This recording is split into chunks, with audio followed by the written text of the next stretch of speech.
Здравейте, аз съм Силвия Николова, маркетинг проект менеджер в Сънотех. Част от семейство на Сънотех съм от 2 години.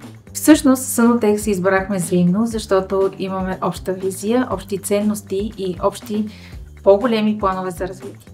Една жена в тази индустрия трябва да притежава упоритост, целеустременост и адаптивност. Успеха за мен е удовлетворение както в личен, така и в професионален план. Формулата за успеха при мен няма сложни неща, всичко е лесно и за всичко има начин и всичко с времето си. Какво бих казала на Силвия преди 10 години е, че всичко идва когато трябва и когато дойде правилният момент. В моя живот съм имала хора, от които наистина съм взимала, наистина съм се учила, но мен ме вдъхновява всеки един човек, който постига целите си, човек, който се реализира в попрището си, и това е за мен вдъхновяващо и това е за мен ценното и важното, човек да взима от всички тези успешни хора. Най-ценното за себе си.